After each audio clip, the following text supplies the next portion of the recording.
Welcome to DDT Wrestling Podcast. That is Dad and Daughter Talks Wrestling, the best wrestling podcast in the world, where we talk all things pro wrestling. We are excited, kind of excited, to start and discuss the WrestleMania card. We got some topics, and we'll go into our predictions. Oh, I'm sorry. I fell asleep. Hi, everybody. This was Riss at the end of SmackDown. That is a microcosm of this build up to WrestleMania. I was shocked. We're watching a Jade Cargill match, and I'm making comments on certain moves, and she's gone. I see, we do FaceTime. I see the ceiling. Yeah, it's like empty. I see the ceiling of where she lives, and Kat maybe walked past once. I'm like, okay, did she leave? That is symbolic of where we are in pro wrestling. But without further ado, I'll let her do your thing. No, that is very true. I even texted him at like 11. I was like, I'm 99% sure I fell asleep. I don't even remember what happened. And I should have been honest with myself that I couldn't get through it. I tried so hard. But yes, I was falling asleep. And this really does go into how far gone we are with the plot of pro wrestling and entertainment. I have lost interest and it makes me so sad. So I'll start off with my topics because it kind of has something to do with that, the boringness of what is pro wrestling now. So first, what is WrestleMania? What is pro wrestling nowadays? The topic I have, it is titled "A Bad Movie with a Bunch of Cameos." That is how I've been feeling about SmackDown, Raw, and WrestleMania within the last year. That's like everything that has been going on. And it's a combination of course, TKO, current creative, and then just this weird obsession with including celebrities in the brand. That is how I feel at this point. I totally appreciate celebrities being into pro wrestling and having the appreciation. There's a lot of them that have watched for a very long time and are able to like pinpoint out super niche deep cuts in all things pro wrestling. I appreciate that. I'm a super fan too.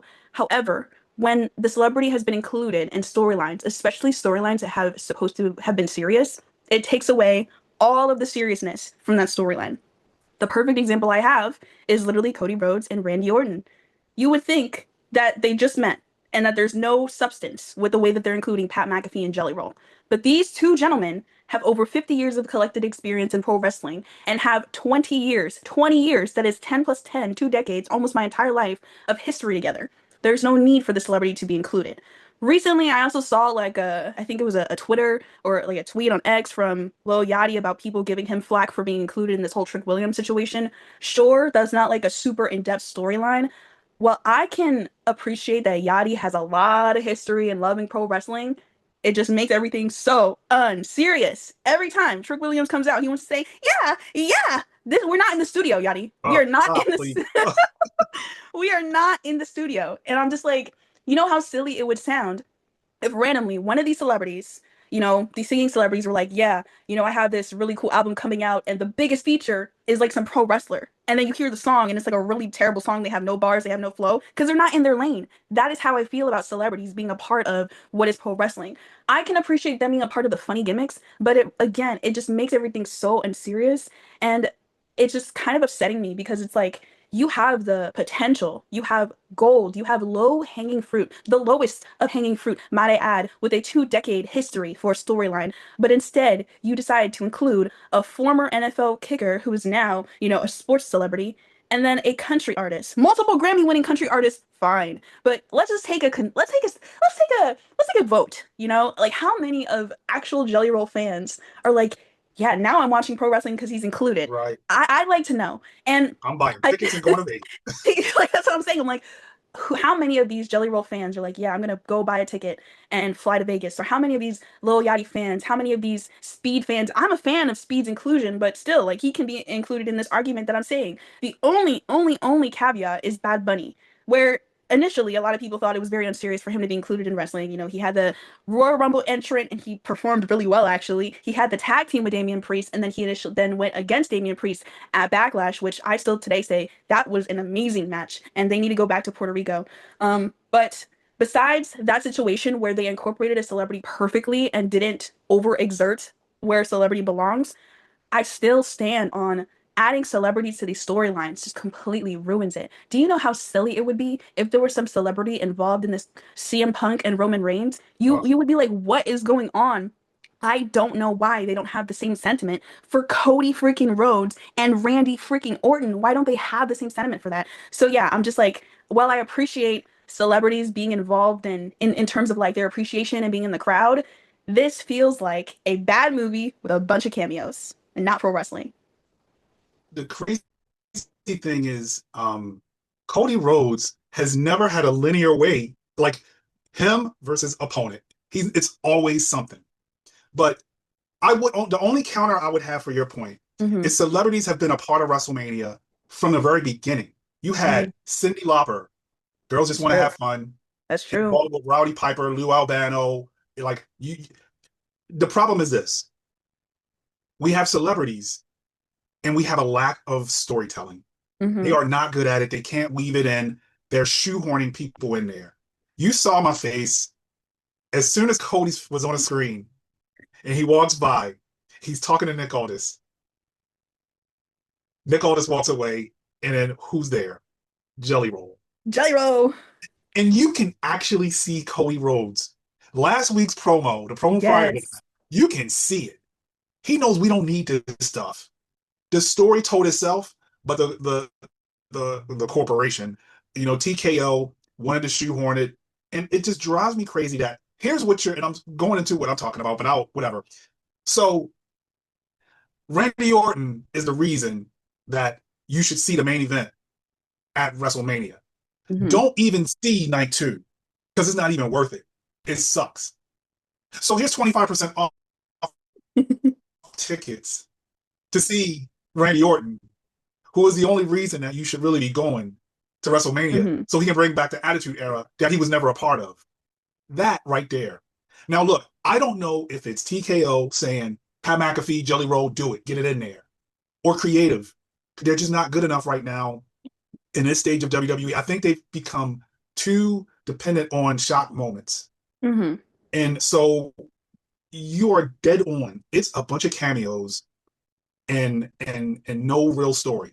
WrestleMania is Hmm. just cameos right now. And like you think about Travis Scott. Now that was probably supposed to be Dwayne, and then something happened there. We'll never know because they're not going to say it. They probably even lied about it on Unreal, and it just was completely out of place. Hmm. It's now you just got them integrated because they're not thinking about me and you. Wrestling is Yeah. in our soul. We Yeah. love watching this. We love the stars. We love the theatrics. We love the choreography of the matches. We love great characters. They don't care about us though. It's not about That's true. us. That's It's what's not bad. happening.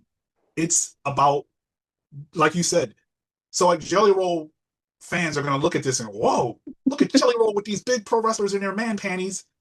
I'm gonna pay and get tickets since they're 25% off now. Go to Vegas. And let's go to Vegas, fam, and see Jelly Roll perform somehow and stand in the corner for Dusty Road for Cody Rhodes. Yeah. Yeah. What would Dusty say about this? Anyway. But yeah, it's so disheartening. I Hmm. literally, when we were watching SmackDown, and this year I'm going with Ava. We're Hmm. doing WrestleCon and we're doing WWE World and we're doing SmackDown. Hmm. I literally have the feeling like I don't want to see this. I mean, I'm gonna look at it, but the initial cringe moment, Hmm. there's secondhand embarrassment. Sometimes you feel like this wasn't that. This wasn't that at all. Just a bunch of cameos and no story, no direction. Yeah, I mean, it really just it kind of just makes you feel like a bunch of doom and gloom. You're like, wrestling was supposed to be fun and like enjoyable, and it's not supposed to be something that I'm embarrassed to show my friends if it comes up on the screen, but that's just how I'm feeling right now. And then my next topic is the follow through. Everybody thinks about, okay, so what happens next after WrestleMania? That's literally what I have it titled. So what next? Right now, they're playing into this whole TKO are the bad guys, and Cody Rhodes now has to save WWE from the TKO, and Randy Orton and Pat McAfee want to ruin it. And CM Punk even mentioned something which he gave a great promo, another pipe bomb, as CM Punk always does, which is probably the best thing they can do at this point, just kind of point it in the direction of TKO is the enemy. But my question is, what is the follow through of that? Because TKO is still going to be in the leadership position, doing the creative and being the last like final boss kind of thing. So I'm like, okay, TKO are the enemy. We get past WrestleMania, regardless of if the situation is that Cody retains or Randy Orton wins. I am very confused as to what they do next. Do they scrap this whole thing and pretend like it didn't happen and let Randy Orton go on his whole hee hee ho, I'm 15 and I get to kiss babies again? Or does Randy Orton continue with this whole like, I'm a heel, back to original Randy Orton and we're gonna make it more edgy? I think they're really shooting themselves in the foot with this because we as fans have been complaining about TKO for a very long time. And I think them going this route of TKO is the enemy. Okay, so then we want follow through. Are you going to follow through with what we've been complaining about, such as how expensive ticket prices are, such as how terrible storylines are, such as the way you've been including celebrities? Because if none of it changes, this story is for nothing, which it is for nothing. But I'm like, the follow through is how you kind of save yourself. It's kind of how you save tail. So I'm just very confused for what the whole Raw after WrestleMania is going to look like. What the whole following WrestleMania, the next PLEs that they have, what is the plan? Are we still going to be in this whole TKO regime and people need to save the brand? Or is it just going to be like well, that's it for WrestleMania. Let's just start from phase one and pretend like that didn't happen.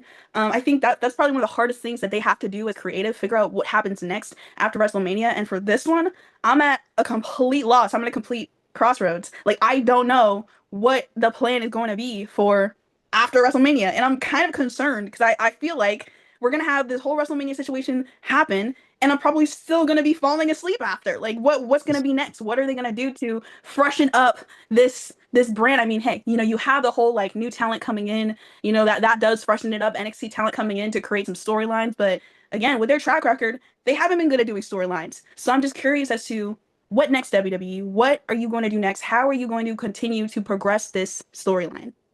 the way, the way your face is. Carissa Barnes, you're my firstborn. I love you, but I'm disappointed. How do you not see where this is going? I don't. There's probably something going to happen in that match. Maybe Randy wins. There's going to be a spot with Jelly Roll and Pat McAfee. Maybe some crazy spot on a table. Pat McAfee I think he's jumped off the top rope onto a I think he's done that before. Yeah. This is leading to a Backlash tag team match.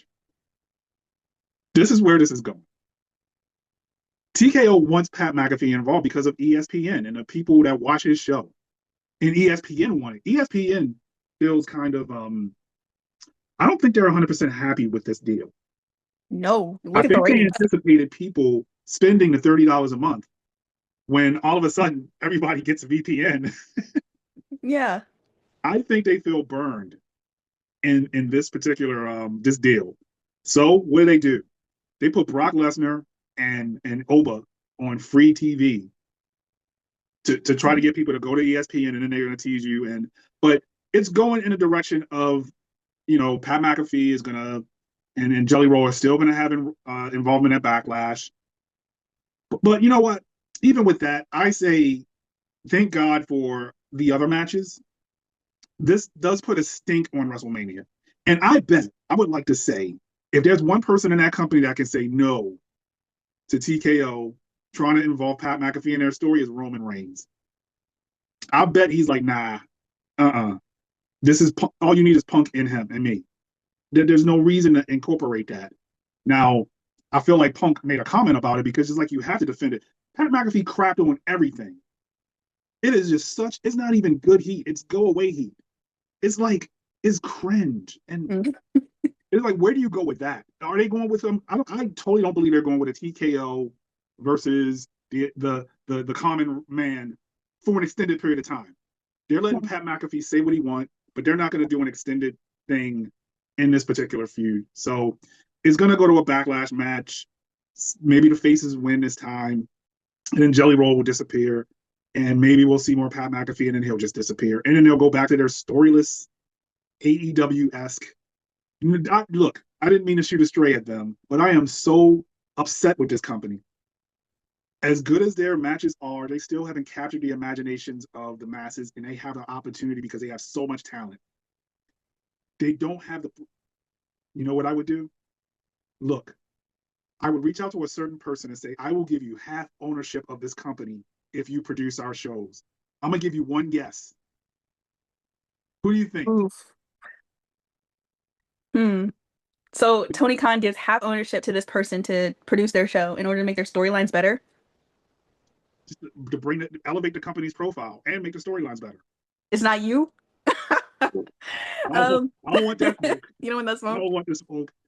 I know this person, right, though? Is it You absolutely know this person. They're a genius in wrestling. oh, is it Bully Ray? No, No. no. He's an evil genius. Oh. But you might be in the right direction when you said Bully Ray, but It's not Karrion Cross. It's no, no. In this picture, he's where Tom Brady was. Remember this, the real Oh picture? shoot, no, I forgot the original. Wow, they really put a bad taste in our mouths with that one. Oh no. It's Paul Heyman. Oh my God, yeah, it was Paul Heyman. Dude, Are could you you kidding? imagine?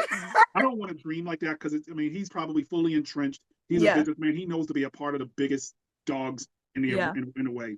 But hey, Tony Khan got more money than WWE and TKO. At least his father does. that would be I believe. crazy. Look, can we overtake the WWE? Not, but in time, if you capture the masses, Hmm. just I don't know. I just feel like there's a vulnerability. I think people are down. You have the numbers on your screen. People are down on the company. Um, Hmm.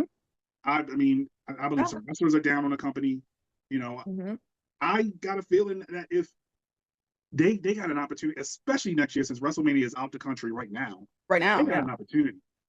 You know, they especially do. the bad look of, and I don't believe this is on the TNA. I believe TKO WWE put the clamp down on that indie show that had TNA and AEW wrestlers working them.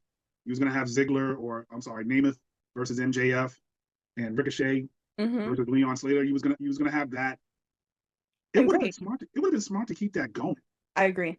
But I think the pettiness and not want to give any shine to AEW is the reason they. I believe. I don't believe it was the owner.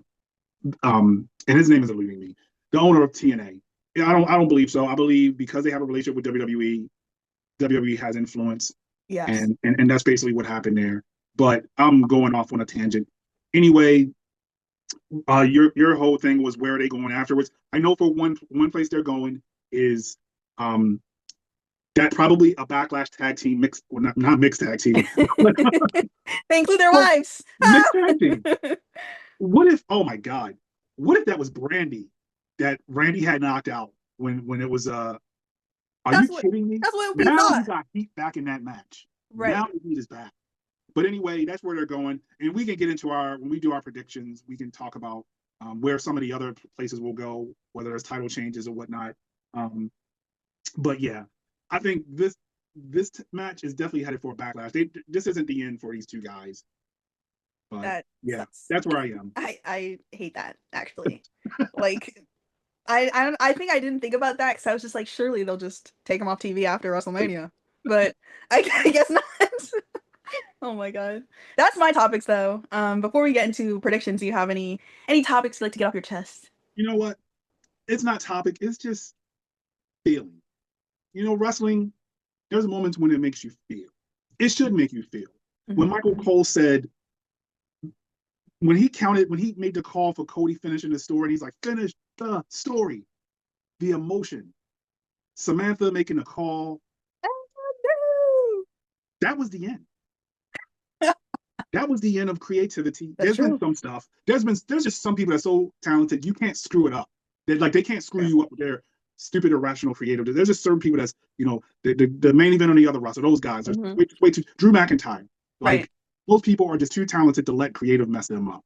Hmm. But we're just in this period of like I am not getting the same emotion out of pro wrestling that I did.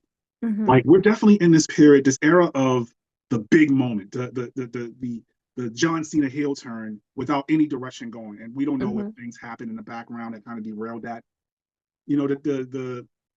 The just the moment that's going to be shown on ESPN. We're in that moment. We're not in some type of long term story. We're not in Hmm. some other than the bloodline. The bloodline is the last. You were a part of watching the greatest storyline in the history of wrestling. I don't care what anybody says. It The is. layers that story had, the people that it brought up. Jay Uso was a main eventer. Sami Zayn, and the moment of Sami True. Zayn and Kevin Owens beating the Usos, like so many layers. Drew McIntyre, his his demeanor and because of the bloodline. So many people were affected by that whole the Roman Reigns run story. Just you cared. It's gone. It's Can gone. it come back? Absolutely. I mean, the future is bright as far as the stars they have. Hmm. I have no faith in those people in that room Yeah. because if it's true that TKO injected, themselves in the storyline by having them work Pat McAfee in this story, and we both said it, it's a story that does not need anything. Cody, Randy. When Cody Rhodes finished the story, the first thing people were saying was Randy Orton is right there. Is right there. And those wrestlers know it, but they're professionals. Hmm. Cody Rhodes might be one of the greatest professionals. Like they're gonna do it and they're gonna try to make it as great as they possibly can. But Hmm. he can't hide his poker face. No, he's no. That man looks annoyed. He does. They let Punk go out there and say, well, he went out there and said what he felt, but Punk did the same thing too. I would love to hear what those wrestlers are thinking offline about this. They're making their money. Maybe they're like, Hmm. okay, but they feel. But this is just an era of like not feeling, and I do question. Look, I've been watching this stuff forever. It's hard for me to quit it. Right. It's an There's addiction. moments, there's moments I don't watch for whatever reason. It's been a long time since I've been in that realm. But just life does life stuff. Hmm. But I find myself like it was definitely a chore watching the last few SmackDowns. It was definitely was for me. Definitely he was out. But it is just sad that it's come to this state. But you got to point to where we are in society and everything. It's just they're so corporate. They're about making money, and the pure wrestling fan of it is in the back burner. Hmm. Probably the most pure wrestling is NXT, Yes. AEW, and some of the indies out there. It's just pure, just wrestling. That's the one thing I can say about AEW. It's not cohesive. They're not very good at building stars. Like MJF is just you can't do anything to mess him up. He is just Perfect. next level great. Hmm. But they don't do anything. Nothing is ever memorable, ever, ever. They have banger matches, but then it's gone. You forget about it. It's gone. It's like there's nothing you remember. Like we were talking about Bailey and Sasha Banks. For me, Sami Zayn and you have you can go back further, Attitude Era and just moments and none of that. There's not a single moment I can think of in AEW. You know what? There is a moment. You and Ava bring it up all the time. Punk's promo with MJF. Insert city name. Insert name Like, of town. and so you see it's MJF, but um they don't have that. And I wish they did. I wish they Hmm. could just capture my emotion. Like there's Hmm. definitely moments when you're like, wow, like this was great. But they can't capture me like no one's doing it. You, Hmm. you look at NXT, and like I said, I think because no one is messing with it. They're letting Yes. Sean book like the old school bookers. Like Exactly. two people, they don't like each other for whatever reason. It might be Hmm. about the title, it might not be about the title. It's just what it is. They get in the ring, they do it. And that's it. That's pro wrestling. It's That's simple. pro wrestling. Hmm. And you leave it on the athletes and the professionals to make you care. That's their job, really. But creative got to push it in a direction. Creative got to give it story. And NXT is developmental. Whether you believe it or not, whether you like it or not, they are really are. Those people are out of college. You Yeah. know, Triple H switched it and had a bunch of indie guys, the Black and Gold era. Oh, But best era. look, this era is good. It This era, is. It's fantastic. it's just a matter of having stars now. Hmm. And again, AEW have probably their roster is insane. Hmm. They say we're the best wrestle, but that's all they do. That's all. That's it. It's true. We're the You're best you're wrestle. you're so right. Like literally. But make me care. Yeah. And I don't want you got idiots that want that company to fail. Like No, it's no, no. like it's a football, like it's Steelers and Ravens. Yeah. It's Something like like that. no, no. No, it's not a rock. And all of those guys are friends. They all friends exactly. Maybe except for Ricochet. Maybe except for Ricochet and like everyone. Like But it and this and like again, I go to your numbers. I think those numbers tell a great story. hmm. Like it is where man, I find it like hard to really justify giving so many hours to wrestling if they're not going to do anything to really keep me in. Right. Like I basically watch wrestling to see the people I like to see. Exactly. I love Asuka. I love EO. CM Punk, I think, is like the greatest. You Yeah. know, Drew McIntyre, my guy Kevin Owens, like Hmm. you know, Sami Zayn. I watch them do their thing, but what comes with that is put them in a place. You're a head coach. And like Exactly. football, you have great players. You have Derrick Henry on your team, and you sit him for the whole fourth quarter because it's not his turn to get the ball. The same thing. Yeah. You have all these great people. Where is Montez Ford? What is his potential? You haven't given us an opportunity. Like those things. Like it's just so disappointing right now, and I do question, my fandom. Like Yeah. unless they really drop prices, I'm probably never going to a WrestleMania again. Yeah. No. I mean, you haven't been to. We went to WrestleMania weekend, but you haven't actually gone to one. Maybe like if you want to get that out the way, Check the box. check the box. Yeah, I've been to WrestleMania 40, whatever. But I really find myself questioning, what am I doing? Yeah. Why am I invested all this time? Mondays are better than Fridays. Tuesdays are better than Fridays. Wednesdays are better than Fridays. But there's a pay-per-view today. There is. But yeah, that's just it. It's just an era of just not caring. I think we covered all the stuff. The picture here. Yeah. I think we covered all the things, and like there's no need to relive it again. I just think Carissa falling asleep during the main event is where the WWE is today in wrestling. And I texted you and you were like, you missed nothing. Because we were even like, wait, Asuka did a promo in the back. Maybe she'll, do something. And she beat her clean. And I get it. She's a champion. She should beat her clean. They got to make her look strong going into a match against Rhea Ripley. And I mean, these stupid people talking about Io as a jobber. That woman Io Sky, dude. Yeah, like she is in a high profile in that company. Is she going to get a WrestleMania match? I don't know. We'll see what happens there, but it just wasn't nothing. Like, move the story. Move the story. Like, what should have been the main event moment? It should have been Jacob Fatu and Drew McIntyre. It should have ended on that note. That should have ended like that, yeah. That would have been a great note to end it on, because you just had, what happened? You had Jade had a chair and she was threatening to hit her again, and here comes Rhea to save her life. It's my brutality. Yeah. And okay, rinse and repeat. Rinse and repeat. They have no idea. It is so bad. It's so disappointing. It hurts. It doesn't. What's so funny is when you were asleep, I was like, well, oh my God, this move, whatever move it was. And you were nothing. I got no feedback. I was like, did she agree? Did she leave? Did you hate it? Is she alive? That's just where wrestling is. And you know what? You might find yourself falling asleep. They better go back to 2 hours. The 3 hours. Look, I'm going to SmackDown next week. That's gonna, man, and it's a go home. Hopefully, it's not one of those review episodes. I'm at least hoping we get some Raw people, like if Punk and Roman show up to. Yeah, I think they should do that. Yeah, it's 3 hours. Everybody in there to try to and then the Hall of Fame, I guess, afterwards. But man, I can't get over the fact, and I said this earlier. He literally said, "Night 2 is not worth seeing. It's only worth seeing WrestleMania, period, because of Randy Orton." And oh yeah, we're giving away tickets, 25% off. It's the most incoherent promo of trying to be a heel that I think I've seen in a long time. Yeah. I can't say ever, I don't know. I'd have to do my day, but it really is bad. It's really so bad. You got even Cody giving counterpoints.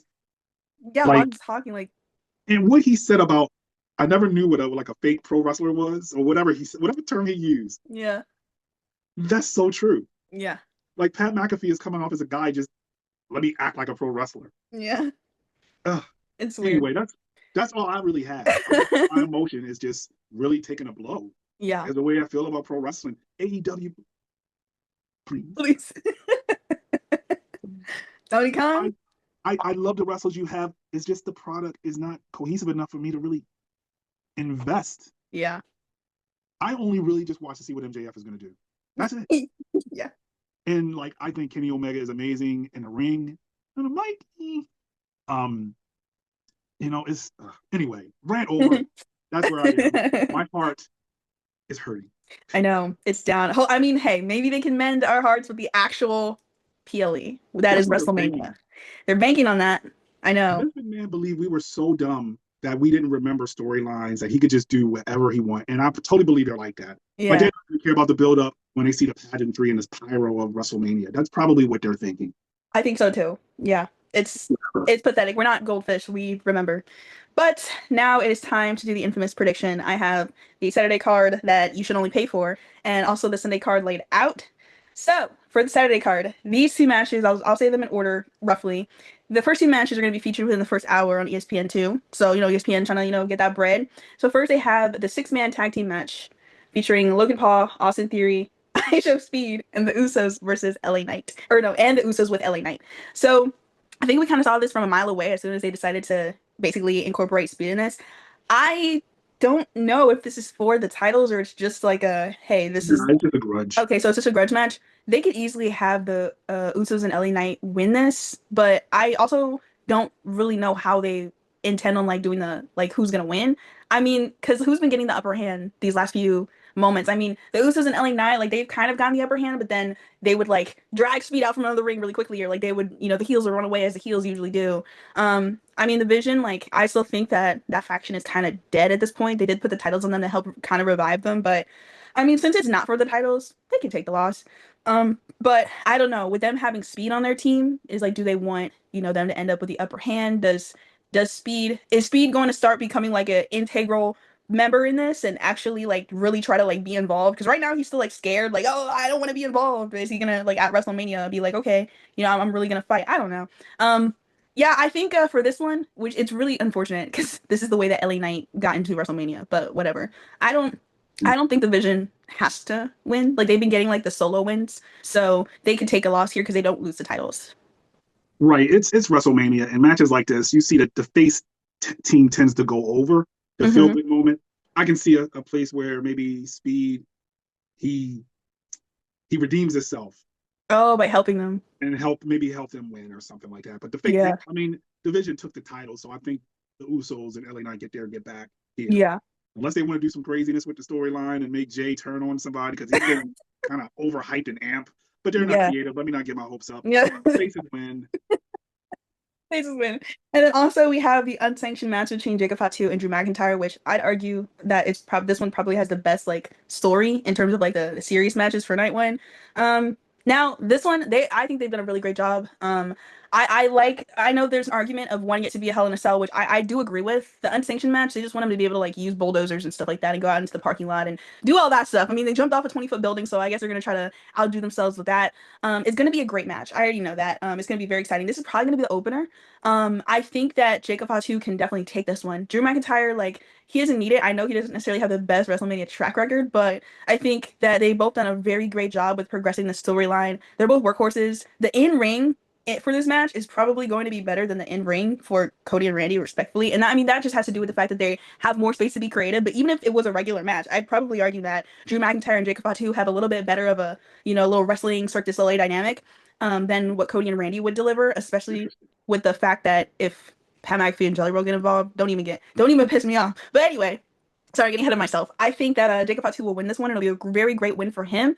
And I also think that following this win, he can, finally hopefully peacefully, then move on to getting a title shot that he actually deserves without the implications of Drew McIntyre messing with him. Also, like real world, Drew McIntyre is filming a movie, so he's got stuff to do. So I'm like, him winning, he doesn't really need this win. He can take the L, go to Hollywood, chill out there, get some money, and then, make his impromptu return at some point. But I think Jacob Fatu will take this win. Yeah, I mean, Drew has time to film his movie and build a star, and take a break. Man, I have a pin. If Randy Orton wins, they want to keep this heel thing. He was the one. I know you're good. Yes. He was the one that took out Jacob.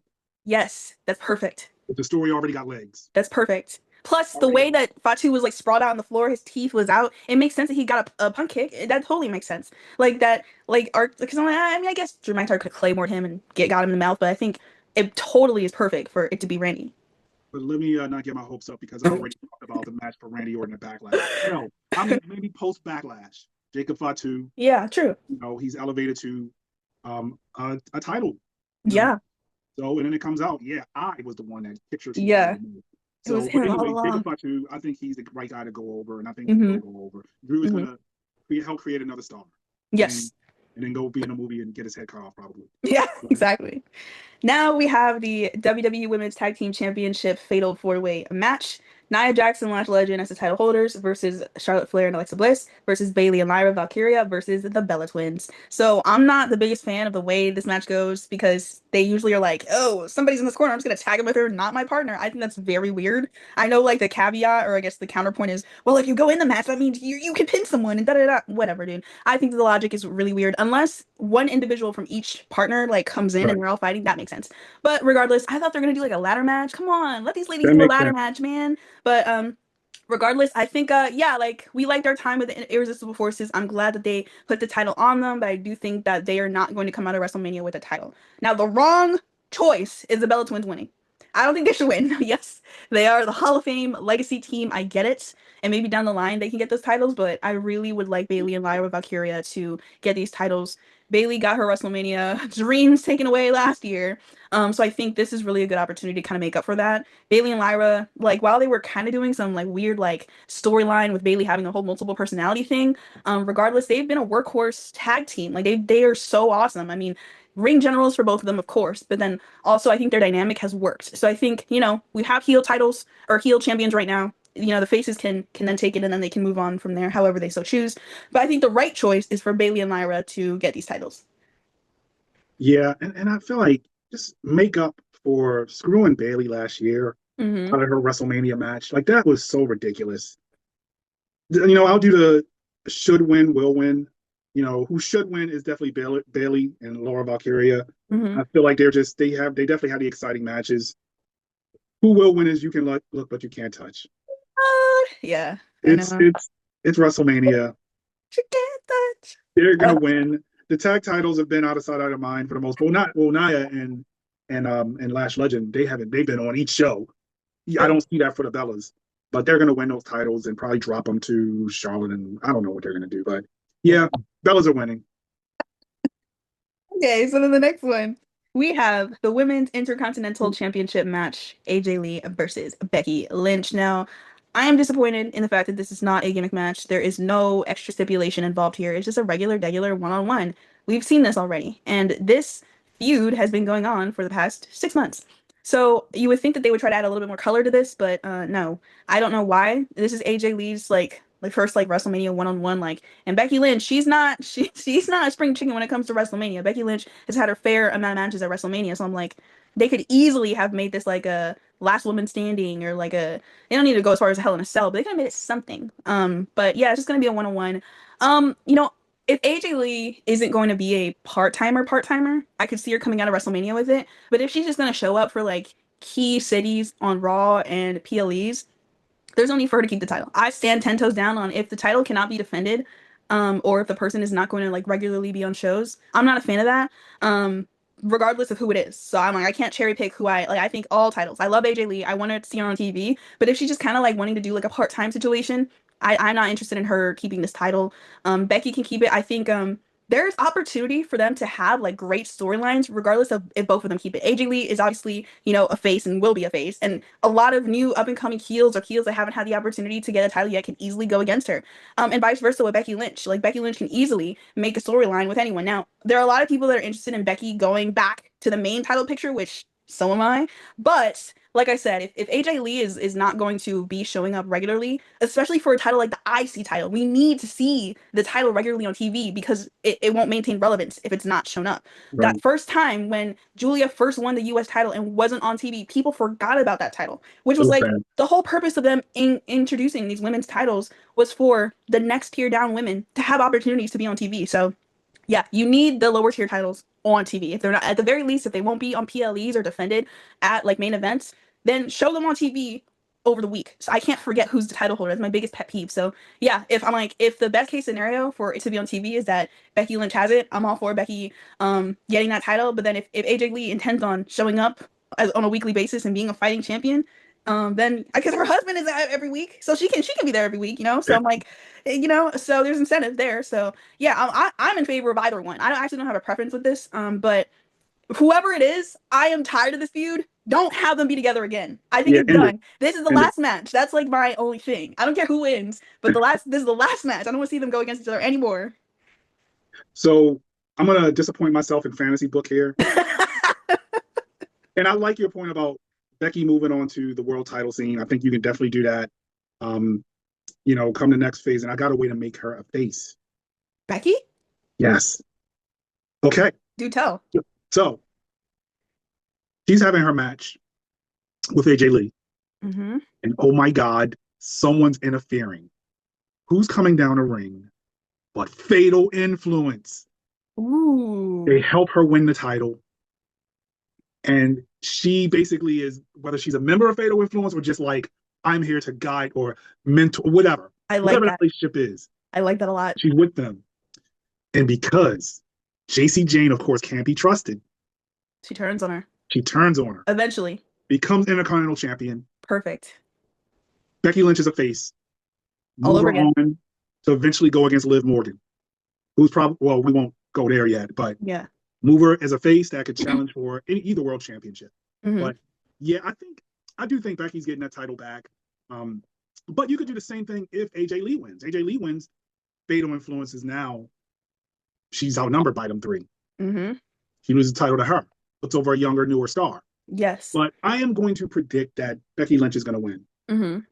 Hopefully I don't disappoint myself, but I typically do. That was I'm feeling disappointed now because I'm like, that's not like that's literally the best thing they could ever think of. And it's so good that they're not gonna do it. And the sad part is I know that it's in the hat of all the ideas that they have.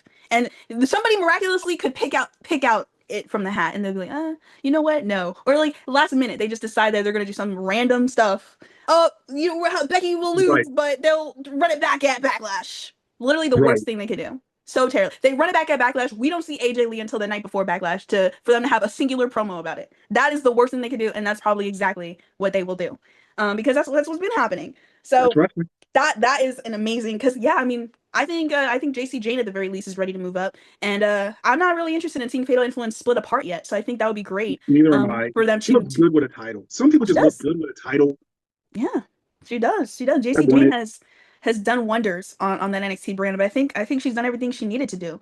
And I think one of these mid-tier titles are perfect for her. She has the promo. She cuts a great promo. The thing that I like about JC Jane's promo, she's a heel, obviously, but she's a realist. She's very realistic. You know, she's like, you know what?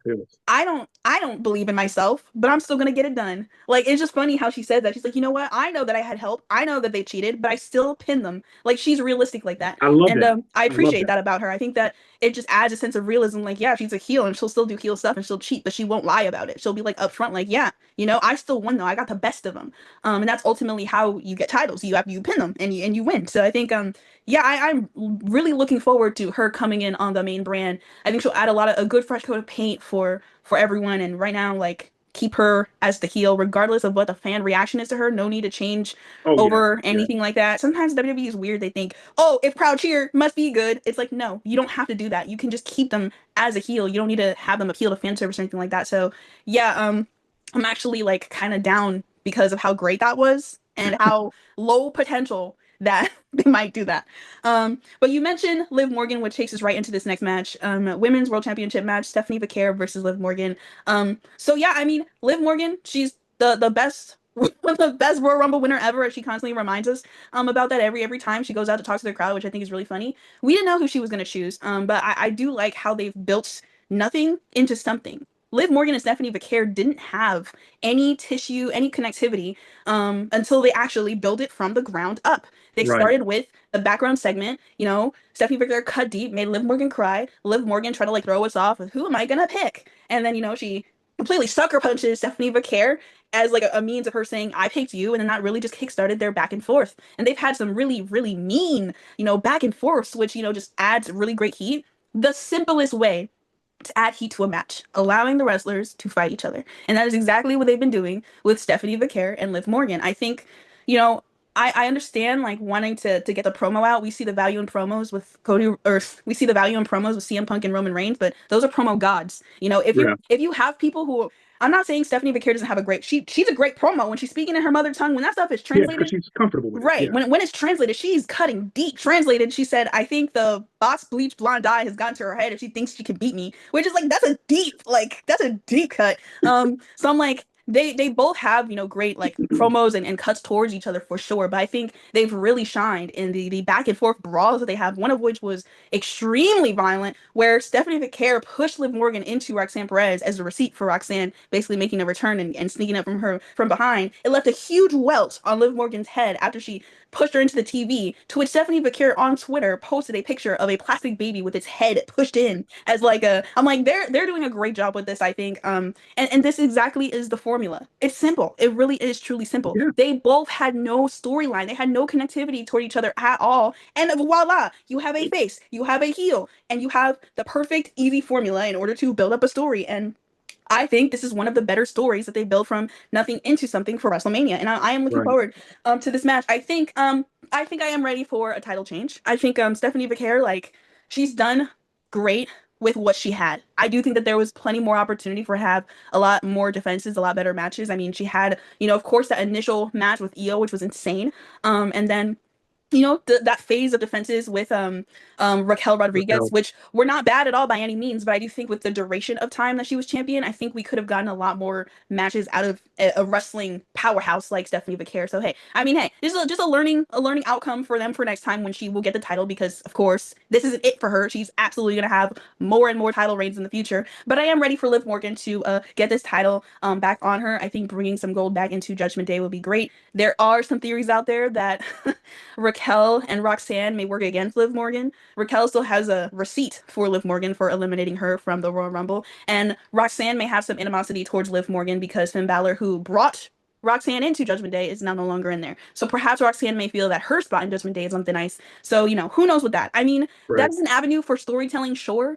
However, I think I'm still more interested, because I don't really know what the follow through is at. I think I'm still more interested in Liv Morgan winning than them doing that. They can do that down the line. I'm way open for, but Judgment Day has already done like a, hey, we kicked out Finn Balor, like they've already done that. So they can take a break from like turning on each other for a second and then, maybe resume that eventually. But yeah, I think I am ready for Liv Morgan title reign. She's very entertaining. She's awesome on the mic. And yeah, when you have a heel person who's a title holder, gives a great opportunity for the face to be on the chase, which is the best formula when it comes to any WWE storyline, in my opinion.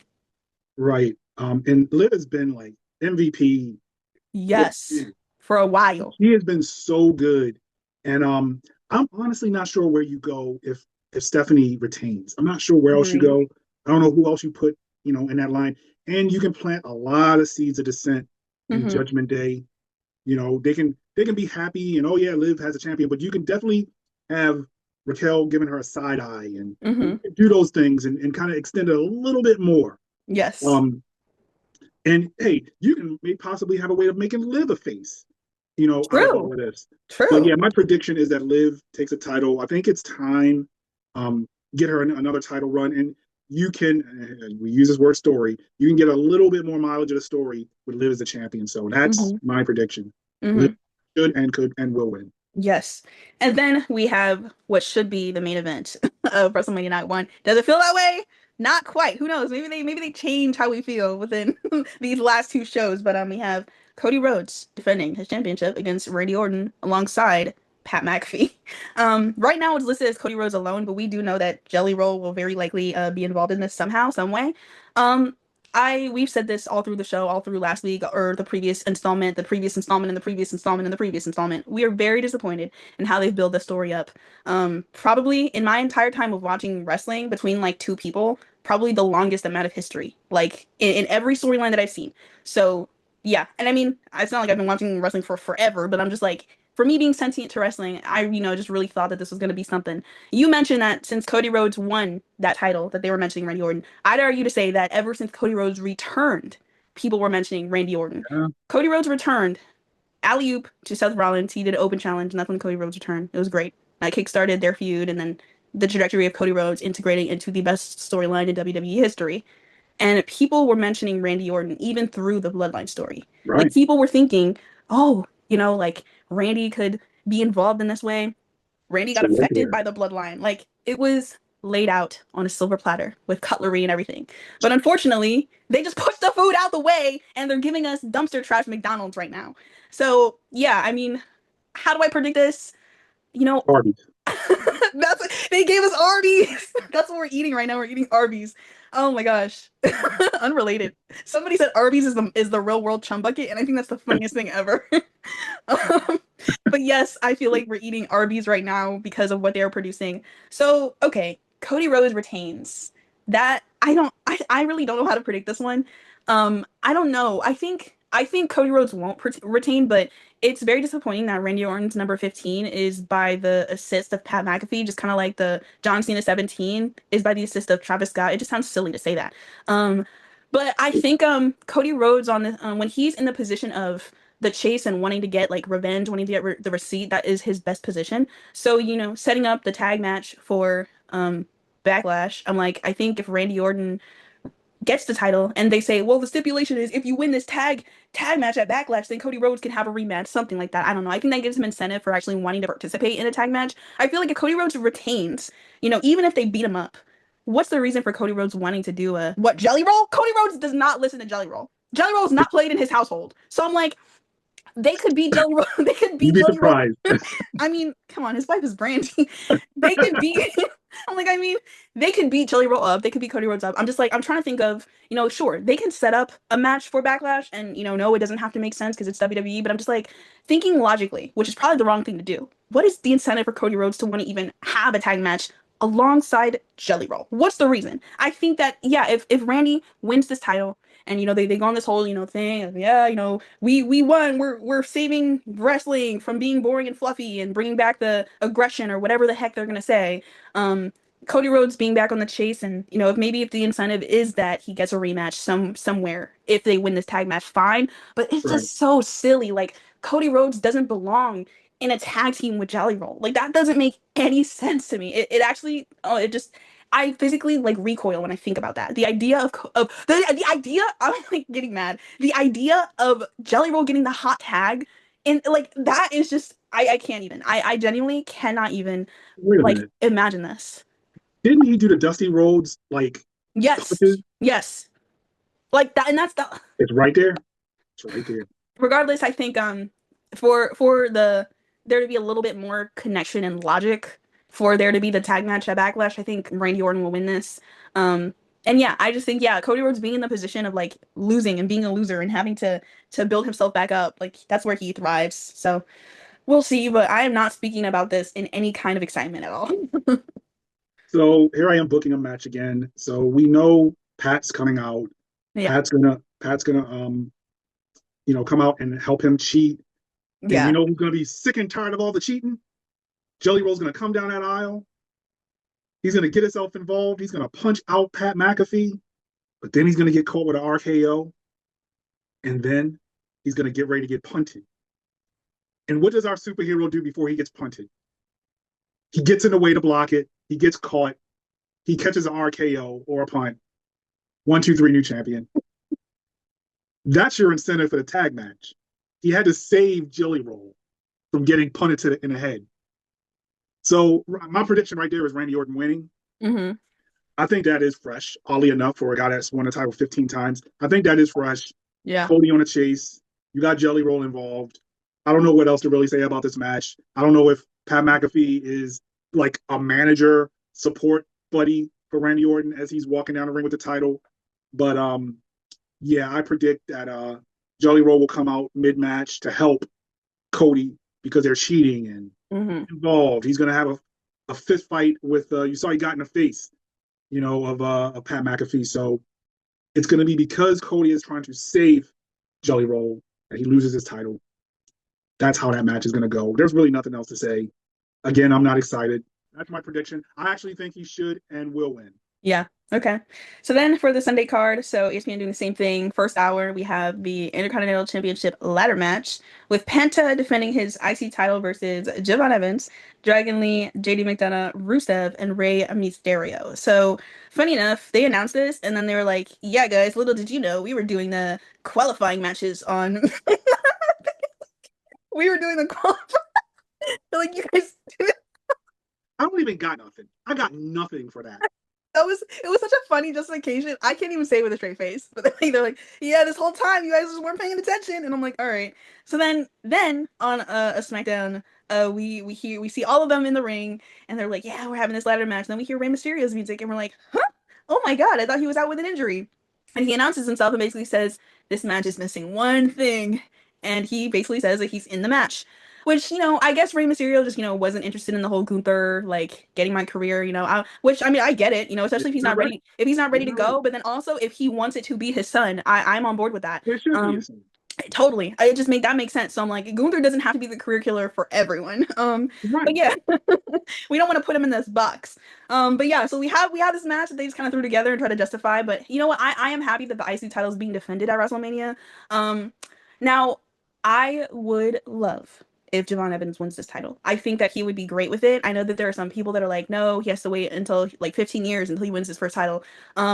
I don't agree with that. I think he's perfect for the brand. He adds such a fresh, young feel to the brand when you have title holders that are all over 40. I'm just like, yes, let this man hold this title, man. Like I think he's ready for it. And we already know that this match is gonna cook. It's probably gonna be the opener. I think it makes sense for it to be the opener. I think it would have to be. So yeah, I'm excited for it for sure because I mean it's a lot of matches full of wrestlers that are like awesome, obviously. But yeah, I'm like there's gonna be some great spots. People are already predicting a cutter, a mega cutter off the ladder or something like that Javon Evans is gonna do. I think it could be a situation where either Javon Evans wins or he does like some cool, insane move right before, and then that lets somebody else win. Who?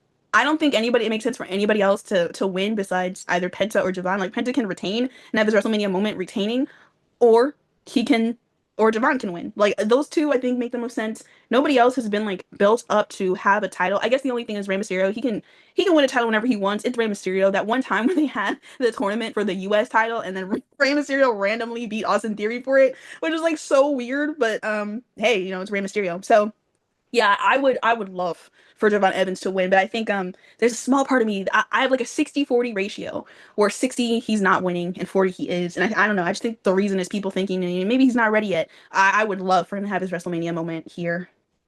Yeah, they're really big on Penta. And he hasn't had that title that long. He's already put on some really good matches Very true. for that title. Part of me feel like this could be a NXT new arrival clean sweep. I got a feeling that Javon might get that push, but they're doing something with Kofi and him because Kofi's looking at him on the screen. Kofi's talking to him in the back. In the back, yeah. So, I think I'm gonna go with a Penta retaining. I think Penta retains this match, and then maybe you segue into Javon versus. I think that should have been a 1-on-1, but hey, you know what? Cool. I think Penta retains, and then you're gonna have those two go at it down the line. Agreed. And then also in the first 2 hours, what a lot of people say is their main event, their most anticipated match, Obafemi versus Brock Lesnar. Now, we've been fiending for this since they were really pushing Obafemi, even back on NXT. We were fiending for this, fantasizing, what if they put him against Brock Lesnar? Wouldn't that be insane? And here we are. Initially, I was kind of concerned when Brock Lesnar did this whole like open challenge, and I was like, well, hopefully Obafemi answers it, and it's not like a weird thing that they do where it's not him. But yes, they've answered our calls, and I think that the way that they've been building this up is great. I know a lot of people have been like wanting them to get more physical and there is a part of me that I do want Obafemi to get or Brock Lesnar to get the overhand on Oba. Just wrestling logic. Whoever gets the overhand last will end up losing the match. They've kind of done away with that, but right. Yeah, no, I am extremely excited over this. I really just feel based on like what I'm getting from Brock Lesnar, I think he's really invested in this. I think that he's very interested in doing the work for Oba, and I hope that included in that is him losing. I want Oba to win so bad. They can still put on a great match, and Brock Lesnar can still, there's a whole go over and get over situation. Like Brock Lesnar could win, but Obafemi can still look strong. But I want Obafemi to win this so bad. I understand that Brock Lesnar, his time is fleeting. I get it. I know that SummerSlam is in his hometown. And that might be the last time that we see him. A little weird considering the fact that Saudi Brock Lesnar lover and they have WrestleMania in Saudi Arabia. So it is a little weird how he's ending a lot more prematurely than I thought. But I mean AJ Styles ended a lot sooner than I thought. So Right. If SummerSlam is the last time that we do see Brock Lesnar, I understand the incentive for him to win this one. But I'm like, I mean John Cena or his second to last match, he got obliterated by Brock Lesnar. And I understand that it's Brock Lesnar, but you don't have to apply the logic of like, oh, they're about to leave, so they have to win. No, Brock Lesnar does not need to win. He can absolutely give the rub to Obafemi. It would do amazing. I think this trajectory that they're building, he's Brock freaking Lesnar. This trajectory that they're building Obafemi, you know, powerhouse, he has no losses. He is on his way to absolutely have a dominant title reign if they book him correctly. It just makes sense for him to have a win over Brock Lesnar, to be able to add to his arsenal as fuel for why he should be the ruler, why he's the ruler. I'm like, it's perfect. So yeah, I'm like, the worst thing they could do, is just do a quick little 5-minute match and F5, F5, F5. He lose that. Dad, I mean this when I say this, and I always say this, but I think this time I really mean it. Obafemi loses, but it's a good match. I can be at peace with that. But if Brock Lesnar beats Obafemi clean and obliterates him, I do genuinely think I might have to take a break. I might have to take a break from watching. I don't know, because that would be my final straw. Like they could have. They could have Pat McAfee win King of the Ring and Money in the Bank and do all, like, they could have some really crazy stuff happen. But this one, I think that I just need this one because one thing's for certain is you need to make sure that the future of pro wrestling is set up. If you're gonna, you know, ruin storylines here and there, Cody Rhodes is Teflon, Randy Orton's Teflon. They can come back from a messed up story like this. But Obafemi, you know, fresh new talent right now, the rookie talent that you have right now, you can't afford to play around with building them up. And I think that it is critical that they play this correctly. Yes, he can still lose and still be Obafemi and not be tainted, but the way that they execute this match is extremely important. Brock Lesnar has to get a run for his money. Okay, he has to struggle in this. This cannot be an easy road for Brock Lesnar, or else it completely cancels out everything that they build up for Obafemi. That's like my biggest thing. The result, I can be at peace with the result not being what I want, but the execution of this match, I'm really paying attention to, because Obafemi, they're trying to build him into this powerhouse, into somebody to reach the trajectory of someone like a Roman Reigns, right? So you have that. You cannot mess that up. Like, please. But I want him to win. I really, really, really, really, really want the result to be that Obafemi beats Brock Lesnar. So there's very few kingmakers that they have right now. Yeah. Roman Reigns is a kingmaker. You get a fall over him, you're elevated. Yeah. Brock Lesnar. Yeah. I have a strange feeling that this could go the opposite of your nightmare. Like, he could take out Brock. Brock don't work long. He could take out Brock in like 5 minutes or less. Oh, like a quick. Yes. That's interesting. I got a funny feeling that could happen. Like Some a Goldberg? matches are just weird like that. Like Goldberg. Remember when Goldberg? Like Goldberg. Yeah. It's one spear. It's it. And of course, like John Cena. I think he does want to, like, it just feels like that he does want to put his stamp by helping to create Obafemi. Creatively, it does zero Obafemi to lose this match. It doesn't do anything. The presentation they got for this man, the little white boys and black girls doing the Obafemi dance when he comes to the ring, the way he's captured the aura this man has, you completely blunt that if he goes out there and gets like a quick match like that. If it's a struggle match and it goes on, like I said, Brock don't do long matches. But if it's a long match and it's back and forth and he loses, I still don't think it does anything creatively. He calls himself the ruler, and he lost to Brock Lesnar. Part of me is a little afraid because it's like Brock's last leg. Yeah.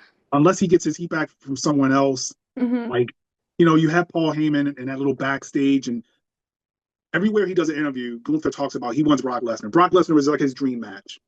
And I think that probably will be his match in Minnesota. Yeah. But anyway, to the matter at hand, I'm going to go out and just say should is going to be Obafemi. Yeah. Creatively, it just does nothing. That's true. No, that's true. I actually missed a match for the Saturday card. You made me think about Gunther. I forgot that this one was on Saturday. Seth Rollins and Gunther. The match they have set up for them. Yes, that's listed. That's listed in the that's listed in the Saturday card. So we can quickly go back to that really quick. Yeah, you mentioned Gunther. I actually do want to expand on that. You know, Gunther doing this whole thing against Seth Rollins. Seth cut a promo saying he probably made like a conniving deal with Paul Heyman, and then in the back, Paul Heyman was like, "I don't know why you did this. You know, we didn't make no deal." To which Gunther responded, hey man, let it be known that I don't just want to thank you, I want a favor, So Paul Heyman owes another person a favor, and that's just gonna be what they run with. And Paul Heyman's probably gonna like be super paranoid, like, oh, what does Gunther want? A lot of people think that it's gonna have to do with Gunther getting a match with Brock Lesnar. I think that's perfect. And That's a it makes SummerSlam match. it makes total sense for SummerSlam. Right. Like why not? But yes, so backtrack to Saturday. Seth Rollins and Gunther are scheduled for Saturday. Grudge match. This was making something out of nothing. We want to see names like Seth Rollins and Gunther in WrestleMania, and Yeah. unfortunately, Yeah. the original partners for Seth Rollins, which was going to be Braun Breaker, he's injured. I'm sure they were banking on, maybe he will be healed up by WrestleMania, but hey, you can't rush healing, or else the superstar's career is gonna, be at stake. And Right.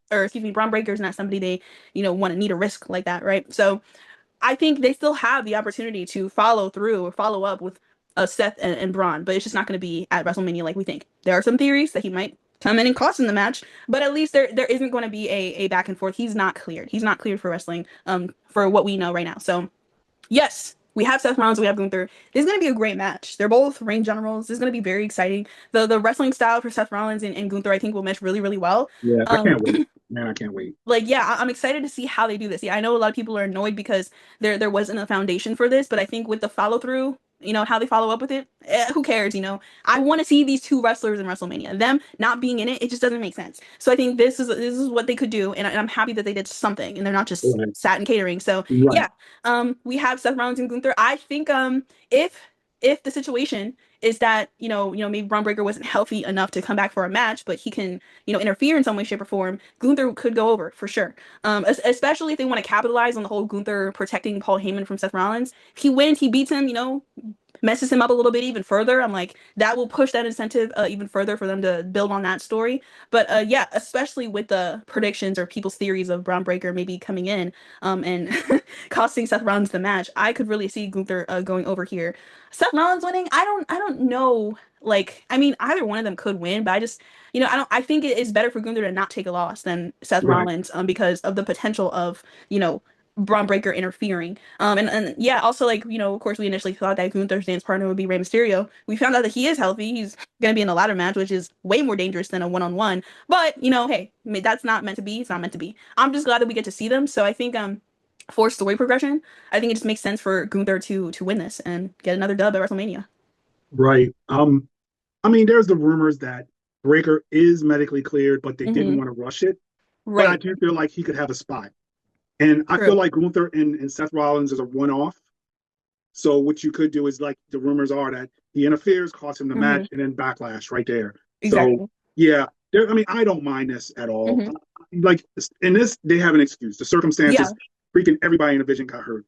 So yeah, I'm fine with this. I'm glad to see their two styles. I can't wait. This is what I love about wrestling. Sometimes like styles make matches. Styles make Yes. fights sometimes.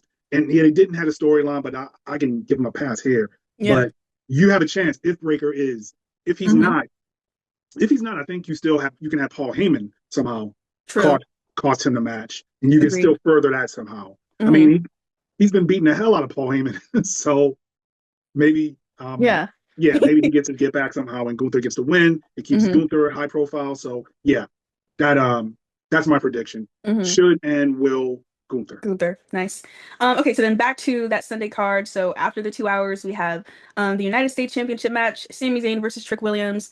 I think that they could have done this without the title involved. I do understand that, having a title involved makes it more interesting, but the fact that Carmelo Hayes now has to sit in catering because of this is kind of annoying. Yes, they did have a little background segment where Melo was like, yeah, no, if you win, it's me versus you, which, I can appreciate.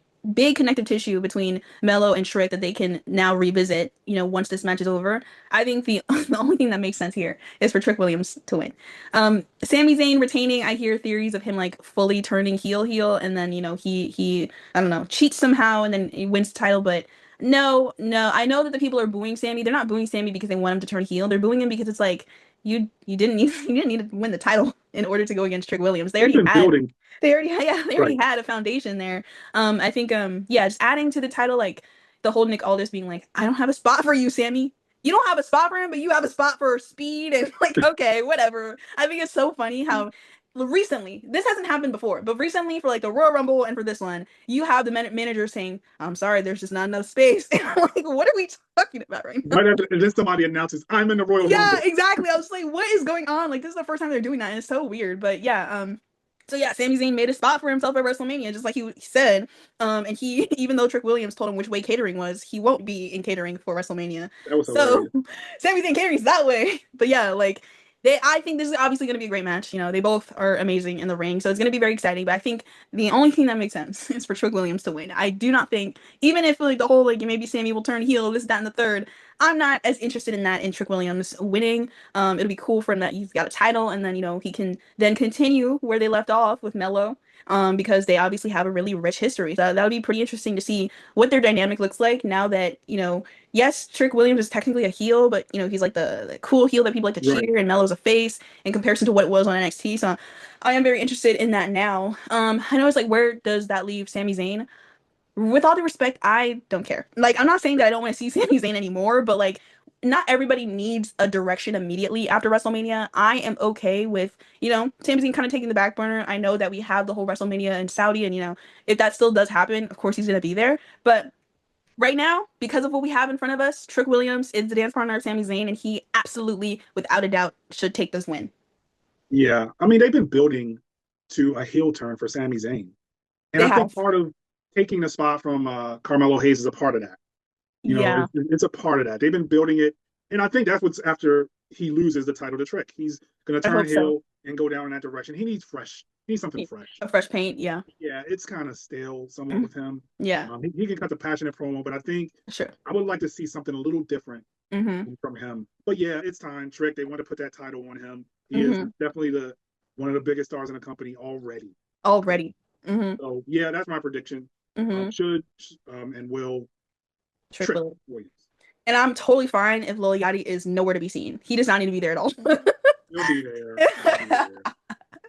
Oh my god! Like, instead of a nice little HBCU and a choir to do Trick Williams song, we have Lil Yachty doing the ad libs. Oh my gosh! Okay, so then next we have the Demon Finn Balor versus Dominic Mysterio. Now, I am severely disappointed in WWE with spoiling this. What's a common word that we've been using? Disappointed.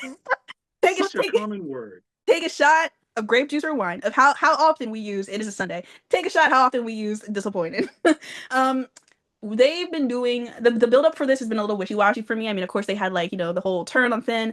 I think they just haven't really been allocating space for these two to really have like a promo segment together in front of each other's face. Finn Balor had a background segment, Dom has had a background segment, and then before Finn was about to have a match with JD McDonough, Dominic attacked him from behind. So they kind of just been doing like subliminal, like indirect back and forth with each other. But I mean, hey, it's something. I do wish that the follow through to the climax of kicking Finn out, I wish they had more promos together face to face, but hey, I digress.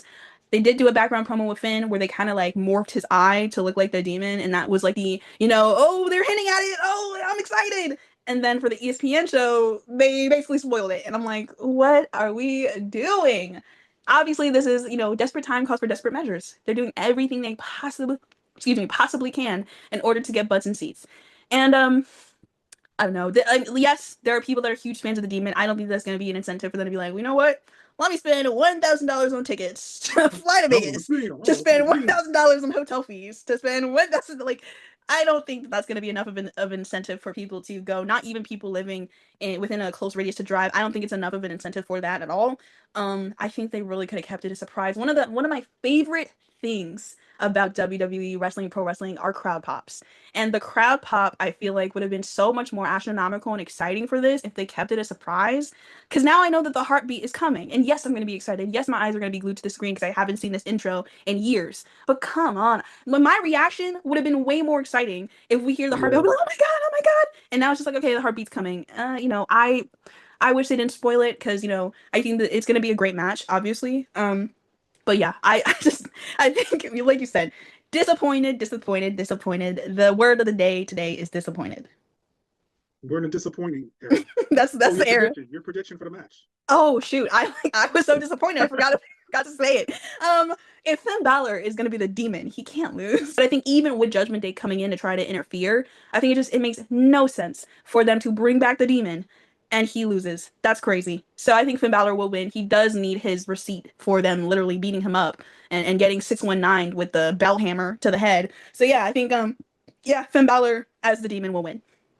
Yeah, I totally agree with that. I think, after his match with Punk, there was like a preview of him in a title picture. And I think, if you want to elevate him to put him that, like, Please. just at the title picture every now and then, Yes. you gotta make a new star. You gotta give him a shot. He has to win this match against Dom. His title isn't his Triple A title is not for up for grabs. Be interesting if it was, but No. no, it's not. He's the demon. He should get this win. It's Yes. WrestleMania where faces tend to win. He gets True. this win. Very true. Very, very true.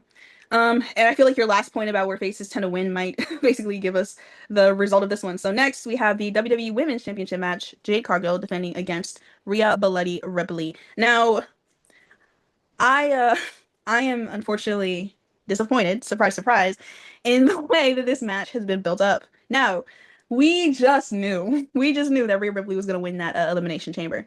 And I thought the chamber was a good match from the women. I really enjoyed it. I've heard, things about like Jade Cargill wishing that, maybe if it was Charlotte Flair or somebody else. But Rhea Ripley is their golden girl. They have their golden boy. Rhea Ripley is their golden girl. She's the one that they can rely on. She deserves it. Rhea Ripley's a workhorse in the ring. She's amazing. She has the gimmick that everybody loves. So I totally understand why they've decided to put her in a situation.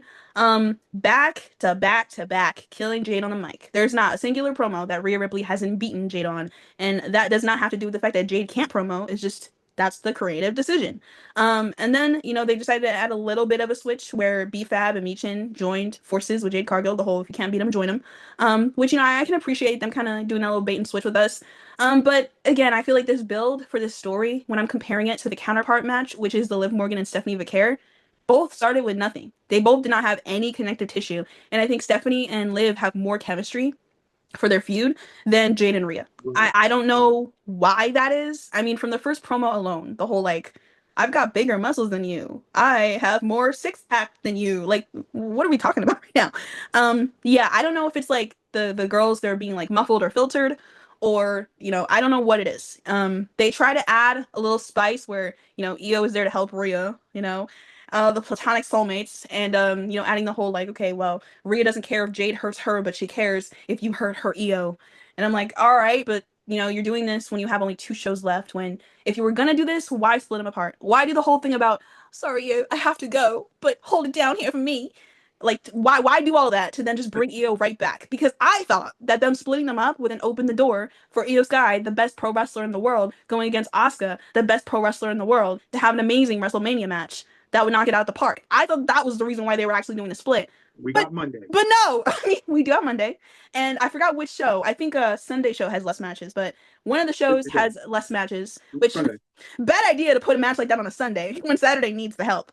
But they have Monday, yes, but I don't know. I'm not gonna hold my breath. We've been doing a lot of this fantasy booking, and we don't want to disappoint ourselves. But yeah, I'm just like, I thought that them officially announcing that Rio was splitting up for Rhea to take care of business on the other show was them opening the door to actually having a match for Rio. But no, they brought Io right back into it, and now that's Rhea's incentive for wanting to really beat up Jade. I'm like, okay, dude, and here's a critique that I want to give when it comes to people doing promos. This critique applies to Rhea Ripley. This applies to CM Punk. This applies to AJ Lee. Whenever we see promos, and maybe they plan this in the back, I don't know. But whenever I see promos, and then one of the people who ultimately they get the upper hand, they say, I'm done talking. Come and hit me. That takes away any potential for further talking. And it just pisses me off when they do that so quickly. And those people that I just said, they're notorious for doing that. Now, yes, CM Punk's a promo god, so, he makes up for it, sure. But there are certain times where I'm, like, ready. Like, Rhea Ripley would cut a promo, and then Jade would say a little bit of something back, and then we'd be like, enough talking, come and get me. And I'll be like, can we finish the entertainment portion first before we get into the... And that's a problem. I'm just like, they need a fair, like, when it comes to, obviously now it's too late for them, but moving forward, I just get tired of that. I'm just like, can you guys like build up on this a little bit more before you decide to get all physical? Or like what Liv and Stephanie did. They started off the good foundation of, having that like back and forth segment that they did, and then instantly getting physical. Like the formula is so simple, and I just don't understand how they mess it up all the time. But as far as my prediction goes, I talked about my disappointment for way too long. I think there's potential for them to do the thing that we don't expect. Now, I expect Rhea Ripley to win this and there to be like nothing else. Rhea wins and then that's it. And who knows what happens for Jade next. Bianca Belair is the trump card in this, for both ways. She has not been in the ring for a while because of her finger injury, and she could still not be fully cleared, but that doesn't mean that she won't be there. I've heard talkings about her working out, at the Performance Center, which is a great sign, if that is proven true. But there's unfinished business with Bianca Belair and Jade Cargill for sure. After what happened, figuring out that it was Naomi and everything like that, Jade Cargill kind of did this whole like heel turn and turn into I'm a baddie Jade Cargill, like, obviously different from her face, how they were faces as a tag team. So I'm very curious to see what that looks like with a returning Bianca. So a lot of people think because that potential is there and that match is very likely, with Queen of the Ring, Bianca Belair easily could win Queen of the Ring, and then that opens the door for her to face off whomever. Right. I'm like, that's the reason why I do see some theories of Jade Cargill coming out winning. Again, that kind of falls into this whole like, don't fantasize because WWE will disappoint you. Now, I'm not saying that the same thing can't happen with Rhea. Rhea could win the title, and Bianca could still return and still win Queen of the Ring and face off against Rhea, or face off against Liv or whoever's title holder at the point. But I would love if she's healthy and they're like, yeah, we want a Bianca Belair return. I think it would be great to have that happen at WrestleMania in some way, shape, or form. If they really wanted to get spicy, her return could cause somebody the loss. I don't know who, but right now I think that above all else, Rhea Ripley is going to win. I think that trumps any theory that I have. I think like probably option Z is them having Jade Cargill return. I think, there are a lot of people that are just tired. They were tired of her title reign. I think the way that she was booked was not smart. They didn't have her defend it as much as I think she should have. And we heard her on that podcast about all the ideas that she would have and get shot down, which it's above her. She can't really do anything about it. But hey, at the very least, I think when she was pushed into the steel steps and got a gash in her head, and we've seen her bleed out and continue the match. That was when we were like, okay, she's ready for this title. That the funny thing is, it happens a lot like that, where they have this climactic moment where you're like, oh yeah, they're ready for this title, and then their title reign kind of falls flat. It happened with Jade. It happened with Tiffany Stratton. Some people may argue what happened with Stephanie Vaquer. That's just kind of it's really WWE booking and the way they follow through with their title reign, because title reigns can be very boring because since they don't wrestle as often as they usually would. So yeah, I'm Right. just like I am not like upset with Jade's title reign. I think it could have been more than what it was, and I think WWE sees that, so they're like, you know what, Rhea Ripley time, Rhea Ripley time. Yeah. And I mean, yeah, I mean, it's not like they couldn't run it back at Backlash, but yeah, I mean, there's just so much potential if Bianca does return, but I'm not gonna hold my breath for that. I think I'm gonna go the safe route. Rhea Ripley retains. Rhea Ripley wins the title and then opens the door for whomever her future challenger is. Probably Io again, because that's they love doing that. So yeah, I have Rhea Ripley winning this. Yeah, they're better at booking the chase than booking for champions. Yes. But look, when you hear like Jade Cargill in interviews, she's so natural and confident. So I do think they kind of tone her down. And she handed the pen to creative at the beginning of this. Mm-hmm. What's the best thing about the CM Punk and Roman Reigns like feud right now? Is It's off that the cuff. They're doing it their own. it feels like it's real. Natural. And that's the best thing about wrestling when promos come off as real. Mm-hmm. Now, this started with them on Twitter and Instagram, social media barbs back and forth. But she handed it to him. If you could you imagine? I remember when this was going down, I'm like, yo, this is hot. Mm-hmm. When she talked about Rhea going to creative, that's why she's always in the picture. I think it Mm-hmm. started, somebody posted something about Rhea in 7 straight WrestleManias, Mm-hmm. like titles or whatever it was. And then Jade responded about her always going to creative, Mm-hmm. trying to make, like, especially with Unreal existing and people know Mm-hmm. about Unreal, they had that right there. Like, as opposed to Rhea getting offended by it, and now she's crying about, oh, whatever it was she posted about, don't blend real with performance. Mm-hmm. They should have embraced that. Mm-hmm. You could have still kept her a face, but like somehow denying that type of thing, and they could have, like, she's Triple H's favorite. If they Mm-hmm. went that route, that's a hot feud right there. Mm-hmm. If they went there, nope.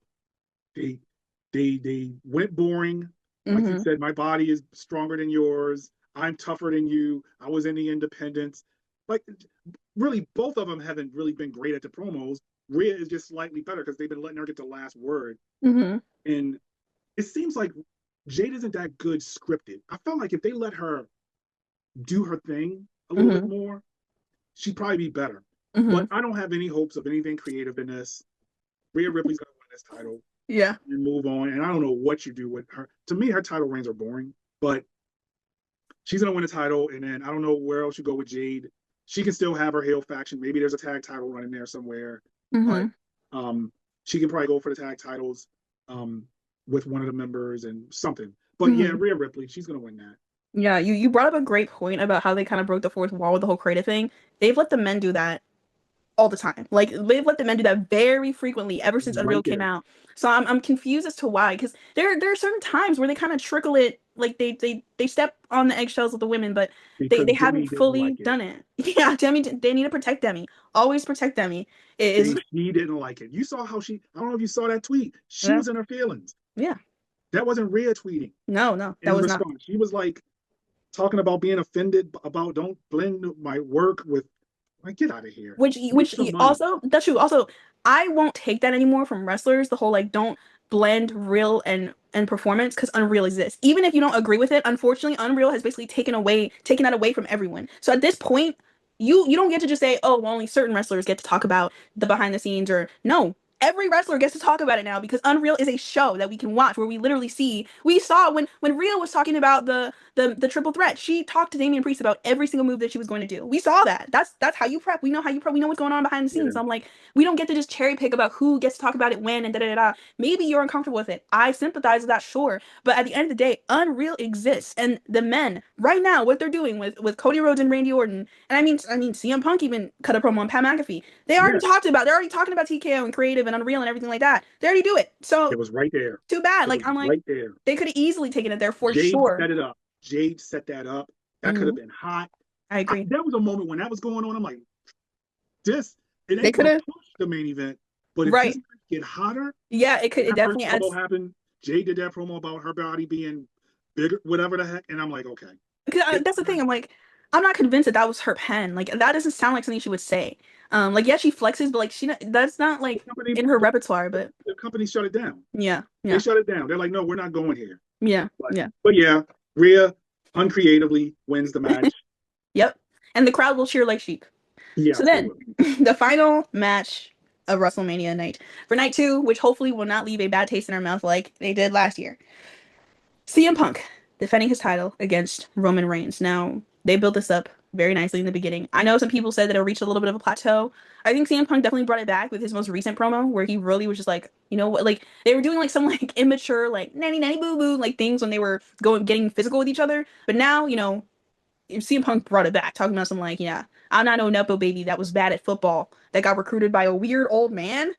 Dude, CM Punk is so funny because like he just really, I think, you know what, he can't push it even farther, right? He can't push it farther. He does every single time, and I just find it to be so hilarious when he does it. But yeah, I am looking forward to this. Unlike the main event for night 1, I think that this main event, it feels like a main event. They haven't had any extra circumstances. A true main event. They haven't had any extra circumstances. They had the little like Uso situation, which they haven't followed up with. After that, they had the Usos confronting CM Punk about what he said about Roman's father, and then they had the Usos out there where it was like basically a 3v1, you know? So after that, they haven't really had the Usos talk to Punk again or be involved in it again. So I don't know if the Usos are going to be out there. Their match is on a different night, so who knows? I am not interested in that. I don't think that they need to be out there. No, I think this goes beyond, you know, bloodline stuff. This is 2 men that do not like each other. Regardless of if Roman Reigns was in the bloodline or not, CM Punk would still, like, they would still have animosity because of their shared history that has nothing to do with the bloodline and everything to do with, you know, early times, you know, Shield. You didn't recruit me, you recruited the other two. You didn't respect me like you respected the other two.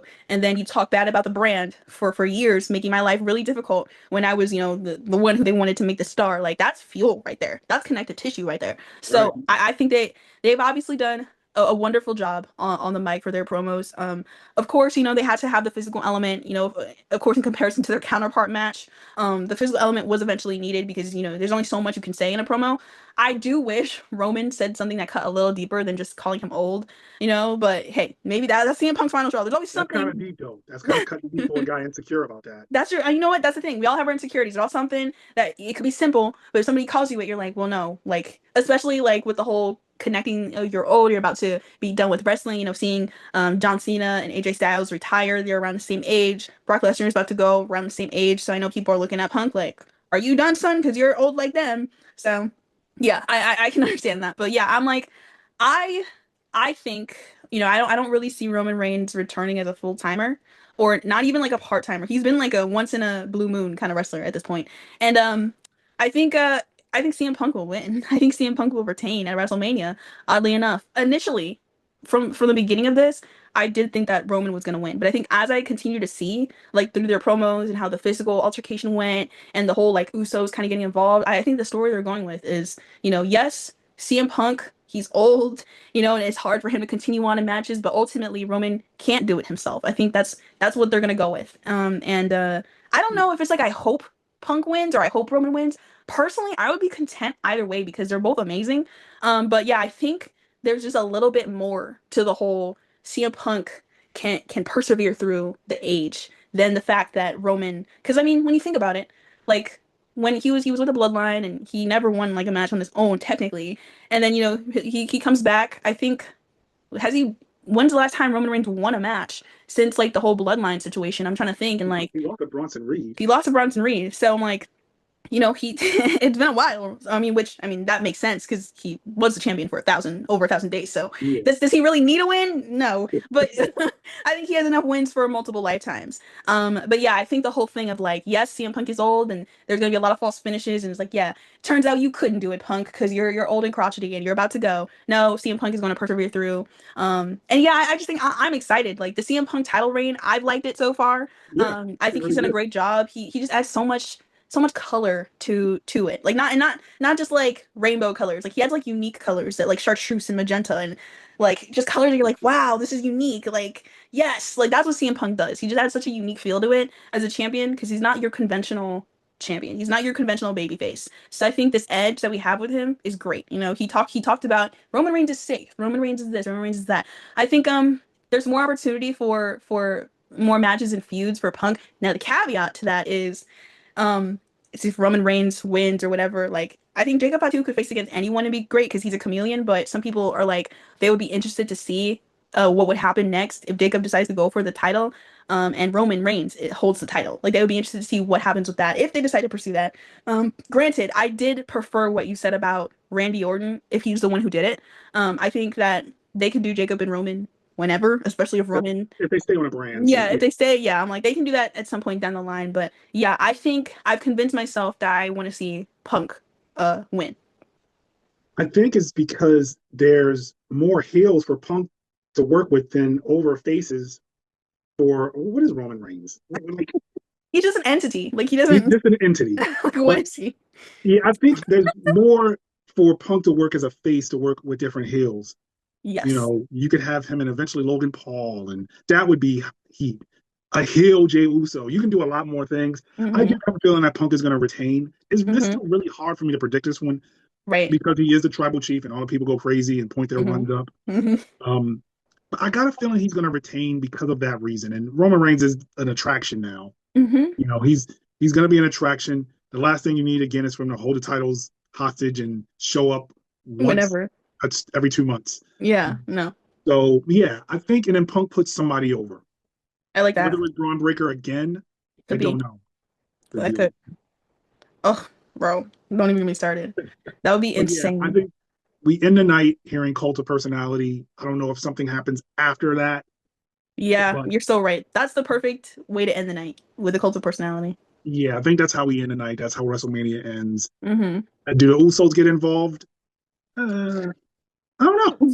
I don't know how to, like you said, there's been no more interaction. They kind of turned onto the Vision since that thing. But yeah, CM Punk retaining, that's my prediction. Mm-hmm. I think he should win and he will win. Mm-hmm. All right, guys, that is all we have. That is our predictions for night 1 and night 2 WrestleMania and just some of how we've been feeling about the brand of pro wrestling. Please leave your opinions below, all your predictions below. We'd love to hear the discourse. We'd love to hear how you've been feeling about pro wrestling. Have you been falling asleep? Have you been falling asleep like me? So something just came to me. We had the ruthless aggression era. We had the attitude era. Yes. We have the disappointing era. The disappointing era. I need to make a graphic on that. The disappointment era. The PG era. In the disappointment era. Yes. Oh my gosh. That's disappointing. That's the word of the day. That is literally everything tied up in a bow. If I could tie this up in a bow with one word, disappointment is that word. But yeah, that is all we got for you guys today. And this is DDT signing off. Bye. Bye. Welcome. I'll leave the cop like you. Welcome to DDT Wrestling Podcast. That is Dad and Daughter Talks Wrestling. Dad? I'm here. I'm acting. I'm sorry. I'm sorry. Oh my Like to do that. I was like, are we good? I should have let that ride. I was gonna say that was you at the end of SmackDown. Wait, no, okay, you can do that. You can do that. Sorry, I'm like, hey All man, right. you never know. People's parents, they're getting Right. old. I'm like so scared. Call the mom. Hey, good looking out. So Okay. that's Good. That's good. That's really good. I was like, wait, this cannot be how we end. all right. Just raise your hand so we can get that out of the way. All right. Yeah. Maybe we can do outtakes. That's true. We could do behind the scenes. Okay. All right. You just can't get up from that.